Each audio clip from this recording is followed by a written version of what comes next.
Hey guys, a couple of weeks ago I made a video talking about a tree I've had here in my yard, or we've had here in the yard, that we planted 10 years ago when we first got here, even before the house was done.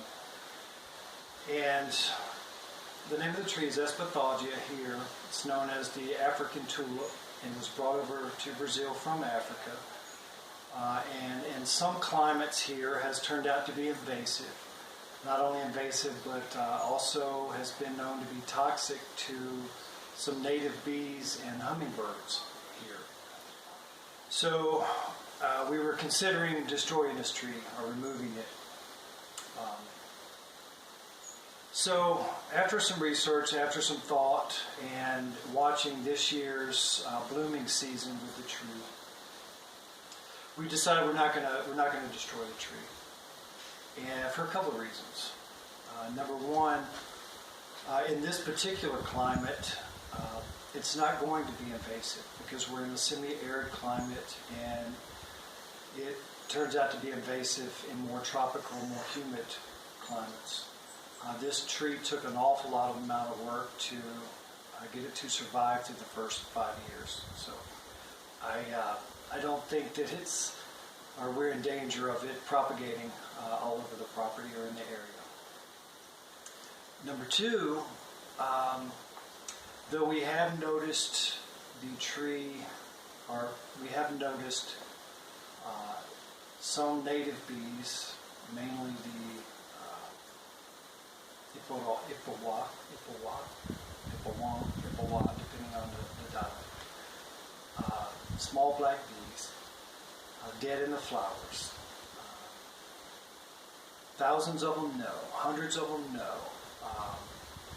10, 20, 50, maybe, over a year, or over a blooming season. At the same time, there are many other species of native bees, as well as some bees from Africa and other places we've noticed here in the yard that don't seem to be interested in the tree whatsoever. And those were the bees that folks were mainly concerned with having an issue with.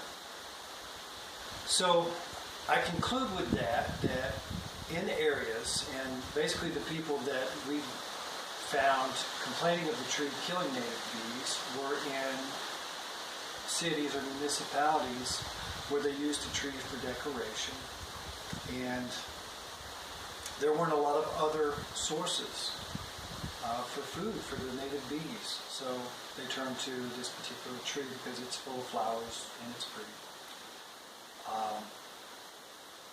So given that we're in the middle of the bushes where they have plenty of their normal food to eat, they don't seem to be interested in the tree at all. As far as hummingbirds, we have a few hummingbirds that visit the house regularly, daily. Though they fly in and out of the tree, they don't seem to be interested in the flower of the tree either.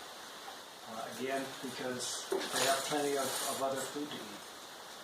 So, that being said, we're going to pass this year on destroying this tree. Still kind of keep an eye on it, but even though it is a tree from another part of the world that seems to create some problems here, I think some of the problems that it's creating, at least in the research that we've done, comes from a tree in an imbalanced situation where it either propagates too much in an area that's more humid or more suitable to its needs, or it's destroying bees in the areas where people are trying to cultivate bees where maybe there's not enough natural food for the bees. So there it is. For at least this year, the tree survives. We'll see you next time.